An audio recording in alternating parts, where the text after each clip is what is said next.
all over the entire world, and Islam is spreading all over the world. So this is what we understand by those words. Your mic, sir.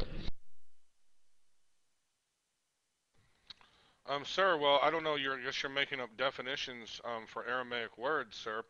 The actual word is palak. Let me put it in the text here for you, so you know. And this is the actual definition on Bible Gateway.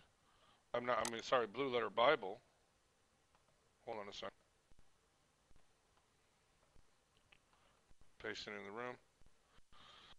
Palak, to serve, worship, revere, minister for, pay reverence to him. Do Muslims, I'm going to rephrase the question, and as my third question, do Muslims, knowing the definition of the word, do Muslims do all of those to Muhammad? Or do you have to, do they serve Muhammad? Do they worship Muhammad as well as revere Muhammad, minister for Muhammad, and pay reverence to? Do they fulfill the definition of the word being used, sir? Your mic. You seem to have a misunderstanding, radical moderate, that a word can have all those meanings but doesn't have to have all those meanings together. So I would say that the word has been used to mean pay reverence to. It wasn't used to worship him, doesn't mean to mean serve. Like when I say I went to the West Bank, it doesn't mean that I went to to NatWest. Means West Bank is a place. The word bank does not always have that particular meaning in a sense. It has a number of meanings, and one of them is what I'm using it for. And I believe in this particular context, it has been used. It has been used to mean pay reverence to. It hasn't been used as you are taking it to mean. Not to worship, not to uh, uh, in any other sort of.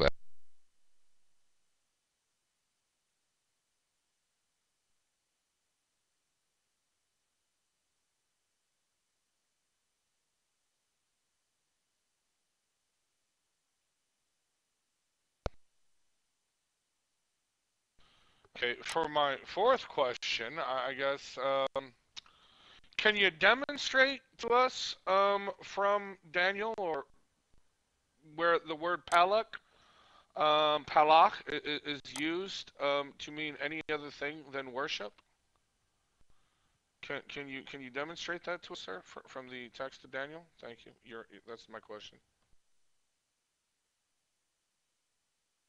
Well, I don't need to demonstrate it. It says to serve him. In the King James Version, it doesn't say to worship him. It doesn't say anything. It says that if you want me to post the King James Version, that's what it says, to serve him. Serving doesn't mean worshiping. People serve kings. That doesn't make them mean that they worship them. Let me send the King James Version quickly. I'm sorry if probably I don't know if anybody has it ready. Akhi Abu Shuja, if you are there with us, so that we do not waste a lot of time on this. 7. It has been sent originally. 1 second. 14. We are talking about. Yes, and there was given him dominion and glory and a kingdom that all people, nation, language should serve him. That's what he says. It doesn't say worship him. So I hope that answers your question, Radical Moderate. Your mic, sir. I see. Well, unfortunately, the Bible, especially the Book of Daniel, was not written in King James English. I know that's a common fallacy of Muslims. Okay, for my fifth question, like I said, this was a very target-rich environment. Your assertion is that when Jesus refers to the Son of Man, he is referring to someone else, if I understood that correctly. So how do you respond to the verses I brought up, for instance, in Matthew 19:28, where Jesus said, "Truly I tell you, at the renewal of all things, when the Son of Man sits on his glorious throne, you who have followed me will sit on the 12 thrones, judging the 12 tribes of Israel." My question to you, sir, is this: is Muhammad sitting on a throne? Is he given a throne? Where is this throne? Does Muhammad have a throne that he sits on, judging with Jesus' disciples, the 12 tribes of Israel? And that's my final question. Your mic.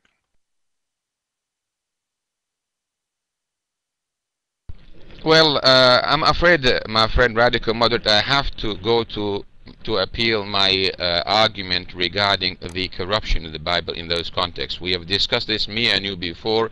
In certain places, Jesus has been painted as if he is deliberately painted as if he is the Son of Man, as in the case of when he is made to say, "Who do people say that I, the Son of Man, am?" And that is in this particular, subhanallah, is in Matthew 16:13. If you could, akhi, Abu Shuja', put 16:13 in the King James version, we will see the difference between the I'm just trying to refresh the room, because I left and came back, and I need to refresh the room to be able to send to the room. When Jesus came into the coast of Caesarea Philippi, he asked his disciples, saying, "Whom do men say that I, the Son of Man, is?" Now, when we look at the answer, if you put next verse kindly, if we look at the answer to the question, we realize that there is something wrong with the question. Somebody has added words. If we could put the next, and they said to him, and they said in answer, "Some say that thou art John the Baptist." Who would confuse Jesus with John the Baptist, his own people, his own village? Some say that you are Elias. Okay, Elias is likely to come in the future. There are prophets about his coming. Okay. Others say you are Jeremiah. Jeremiah is a prophet whose books are read by everybody. He is a dead man. He is a prophet who died. Who would confuse Jesus with Jeremiah or one of the prophets? However, when we look at the Codex Sinaiticus, as we did, me and you, before Radical Moderate, we realized that the question was not about Jesus. The question was, who do people think the Son of Man is, i.e., the prophecy of Son of Man? Who does it apply to? Who do people think it applies to? And he was answered, some people think it is John the Baptist, some say Elias, some think it's Jeremiah or others, etc., etc. So that's what I'm saying. Some of those places, the word Son of Man has been added just to show Jesus is the Son of Man. But we know in many other places that Jesus is not that Son of Man. So is it my time now to start asking my questions, Sister Waduha? Thank you very much. My first question would be, Jesus, we have already established that the Son of Man is a prophecy about Daniel. Daniel prophesied that there will be a Son of Man. However, the problem that I have here is in Luke 18:31. If Akhi Abu Shuja', we can do that. Luke 18:31. We have the following verse.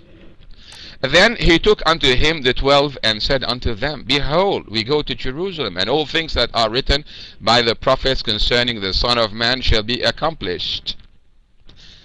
Next verse, Barakallah fiqh. For he shall be delivered unto the Gentiles, and shall be mocked, and spitefully entreated, and spitted on. And they shall scourge him, and put him to death, and the third day shall rise again. And they understood none of these things. But notice, again, what he's saying. And all things that are written by the prophets. Now, where is it written by the prophets that the Son of Man, my friend Radical Moderate, where is it written in the prophets that the Son of Man will be scourged, and he'll be killed, and he die on the third day? We've looked at, you've personally started this conversation, this debate, by referring to Daniel 7:13. There is no other prophecy about the Son of Man. 7:13-14, that's the Son of Man. He would be given a kingdom. So where is this information coming from? He says, the prophets say the Son of Man will be killed and rise on the third day. Can you kindly explain to the room, Mr. Radical Moderate? Your mic, sir.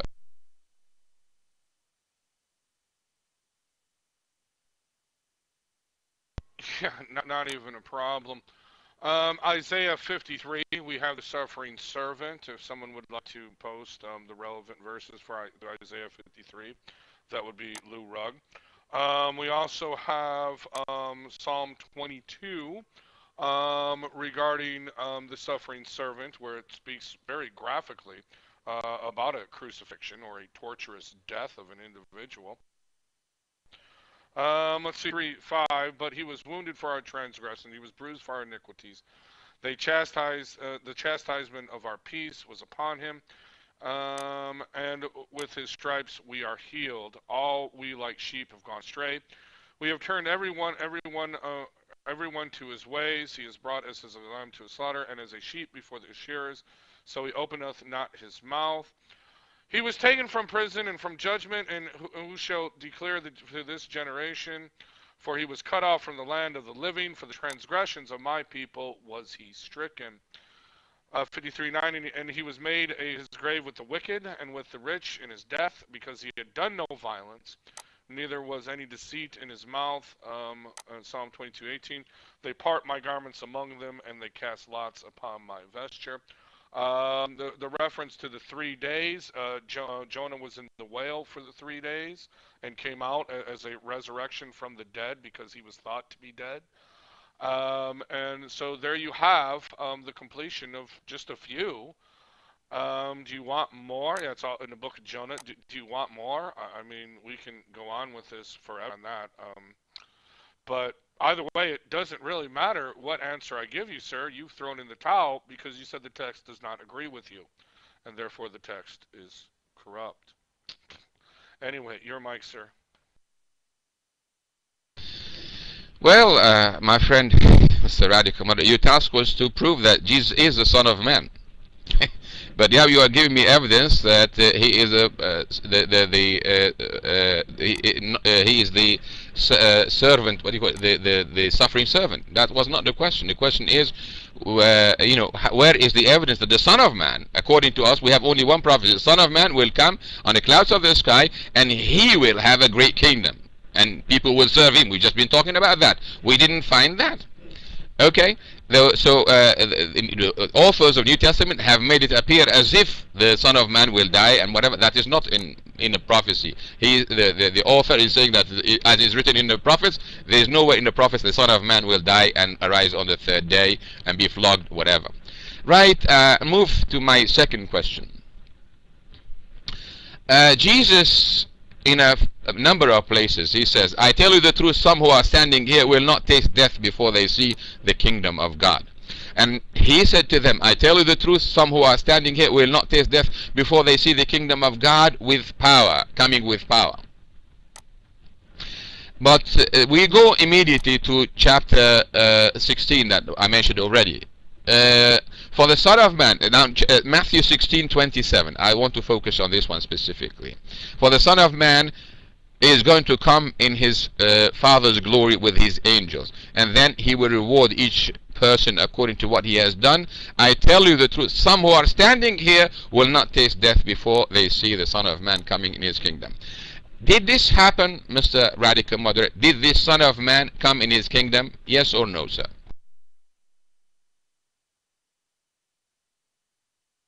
Okay.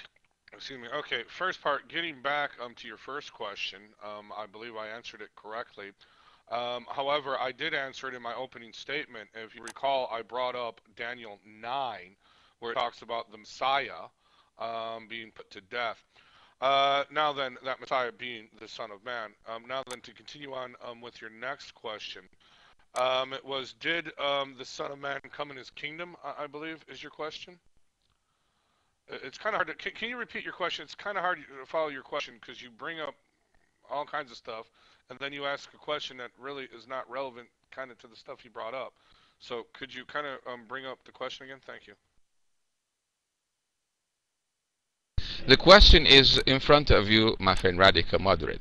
For the Son of Man, this is in Matthew 16:20. For the Son of Man shall come in the glory of his Father, as Daniel has promised, with his angels, and he shall reward every man according to his work. Verily I say unto you, there be some standing here which shall not taste of death till they see the Son of Man coming in his kingdom. Did this Son of Man that Jesus was speaking about, did he come? Did this prophecy take place already, or did not happen? Your mic, sir. Oh, absolutely, it happened. This is in reference to the